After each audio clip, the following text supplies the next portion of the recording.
Hi. That's it. That's it. Okay. What I wanted to do. Hi, friends. Hi. Look who's here. Today we want to talk about our New York City apartment hunting experience. And New York City in general. Yeah. We moved like 2 months ago. Yeah. And it's been a wild ride for certain. So I came up with a few tips that I wanted to share. Yeah. Okay, you go first. Okay. Tip 1, be prepared. Yeah, that it also encapsulates a lot. So basically, like, the process happens so fast, and actually I've seen in other people's videos and stuff, like, in New York specifically, like, the market is just insane. Yeah. So, like, you have to be ready ahead of, like, when you're going to look for places. You gotta be one step ahead of yeah. the schedule. Like, it just moves so quickly, and, like, you just have to always be ahead of the game, like predicting what's going to happen. You also want to be ahead of the curve because, like, the summer season is the busy season. Like, for instance, summer is when the kids are graduating school, and that's when everyone's going to be moving to the city and getting their first apartment. So it's like crazy hectic time, and also it's nice weather, so it's busy. Yeah, and also with being prepared, prepare your documents too. Yeah. It's kind of wild here because you have to have, like, what? How much times your rent? Like 40 times your rent or something to, like, basically get an apartment. Yeah. And then if you need a guarantor, your guarantor has to make like 80 times, which is like just insane. Which is like wild. It's just so wild. Like the rent, let's say, is $2,000. If you need to, like, get a guarantor, you need someone who makes 80 times $2,000. Yeah, and it's just so wild. We didn't really know that going into it, so it was just hard to get all of our docs together and everything. And actually, one of my friends actually told me this ahead of time, but I didn't. It was kind of last minute, Shannon. Oh. It was kind of last minute when we decided to move to New York together, kind of. Well, we've been thinking about it for a while. Yeah, we've been talking about it since graduating college. But the final decision was because I was in Boston, it was very, like, rushed. But yeah, so be prepared.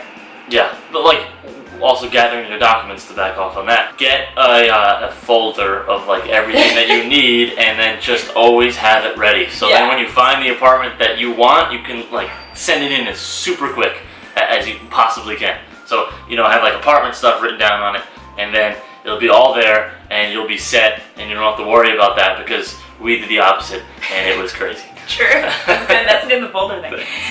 Okay. Tip 2, know your must-haves. So I say this because basically we didn't realize, I guess, what exactly we needed to, like, live in a place. Mm-hmm. Like, I feel like, for example, one thing that I need, which I didn't think I needed, is a dishwasher. So So we don't have a dishwasher. We're like, oh, when we first came here, like, who cares? You wouldn't think it's a need, but it's a need. Yeah. Because, like, when you come home from work and you're exhausted and it's like 102 degrees outside, you don't want to stand and wash dishes at all. It's so annoying. And we have the tiniest sink in the world. Yeah, it's super tiny. So it's, like, impossible. It doesn't mix. Like, maybe if you have a bigger sink, like, maybe if you have a double sink. A bigger sink, like, and also, double if you have a double sink and you don't have a dishwasher, that's better, but it's still not, like, dishwasher is like, and I had a dishwasher in my old apartment, so I was, like, spoiled, and then now I come here and it's, like, amazing. It's crazy.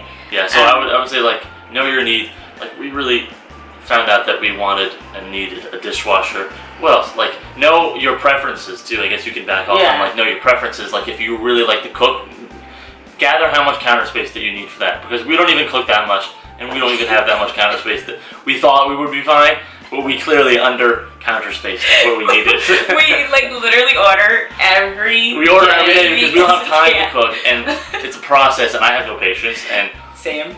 Well, yeah, but you're much more patient than I am. But, like, we still don't have enough counter space, and we have to, like, improvise on it. So also know if you can improvise in your space. Like, see if you can build upon what your space gives you anyway. Yeah, so, like, if your space doesn't have something, see if there's a way that you can get what you need. Like, for us, like countertop? Yeah. Say it. The countertop. Like, we don't have enough countertops. Going back to the wonderful countertops, we're going to get a drop leaf countertop that we can, like, you know, just drop when we don't use and have more space, and then, like, prop it open when we have space. Yeah, it attaches to the wall. It's actually pretty awesome. Yeah. We'll show you that later on, maybe. And then also for this No, tip, not now. and also for this tip too, I think it's important to like note that in New York City, like you're almost always going to have to sacrifice something unless you like are just, you know, flowing with cash, because like basically every apartment has something that is like not ideal. Like for instance, one of the places that we saw had a washer and a dryer and a dishwasher, but it was small as hell. And you couldn't. And like our mattress, that's a queen mattress, wouldn't at all be able to fit in the bedroom. But it had those great brand new appliances, but it was so small. So like you're not gonna get everything you want unless you can get everything you want, which is rare. Exactly. Unless you have, like, even if you're like rich, you still might not be able to get everything you want. Like, unless you have endless income, that's like the only way I would say you might not have to sacrifice anything. Yeah. And all the apartments are small, regardless. Literally, like even I've seen people with nice apartments. Still, they're not like huge unless you literally like. Yeah. What are other needs that we wanted or needed or thought that we didn't need but now need? A dishwasher and a washer and a dryer. Yeah. Yeah. That would have been a washer and dryer.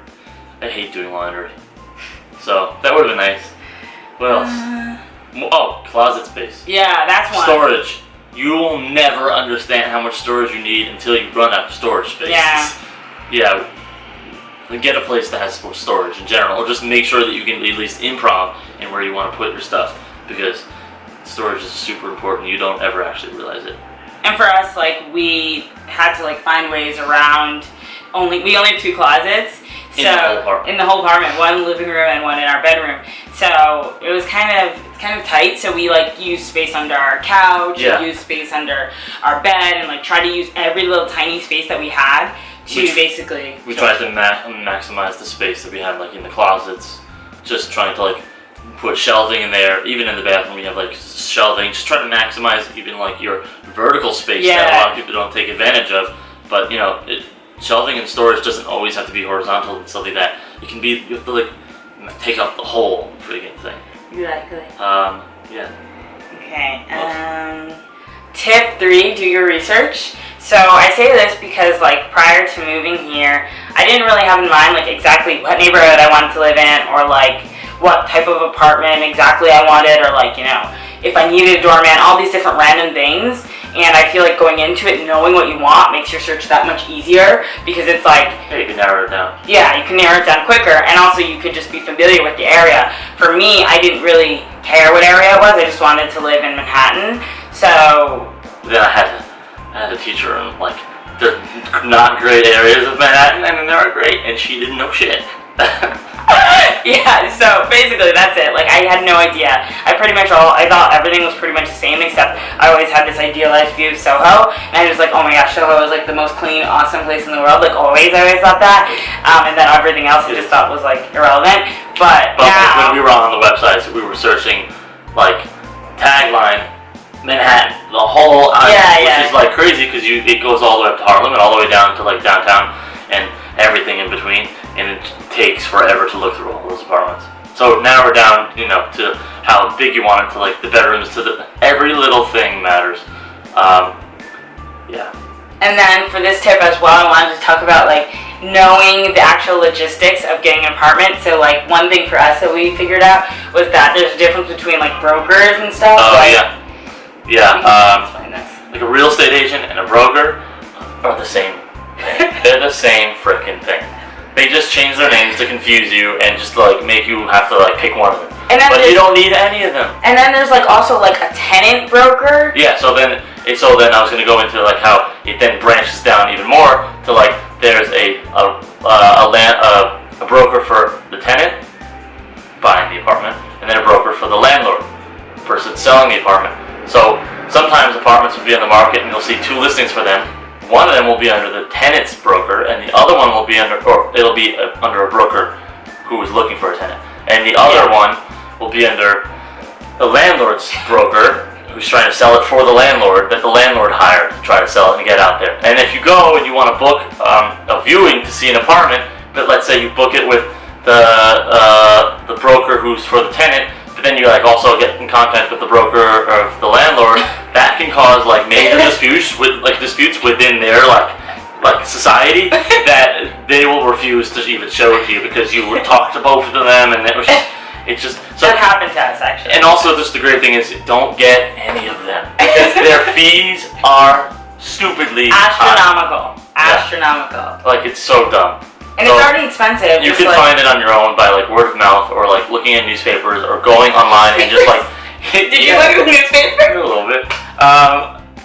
But looking in newspapers and like magazines and that stuff, and going online and seeing what you like, and then just contacting the like landlord or the owner directly, or just trying to see it yourself. If you can contact the person who actually owns it, or the person representing who owns it, that's like the best way, I would say, because then you don't have to go through any middleman or any back and forth, and it's just like direct, and you know exactly like what's going on. There's no like miscommunications and stuff.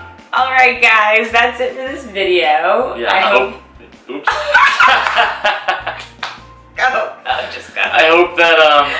I hope that everything we said helps you and maybe gives you some clarity. Because if we knew a lot of this stuff, we would have appreciated it definitely. We just didn't know where to look. We didn't know, and our search was like wild. Like we were just all over the place. Like it was the craziest 6 weeks of my life, yeah, or 5 weeks of my life. Yeah, like literally. Just that long, it felt short, but yeah. People usually look for apartments a lot longer than that. That's but true. I just like went to see like 7 in a day. Yeah. Running around New York City, just meeting with another.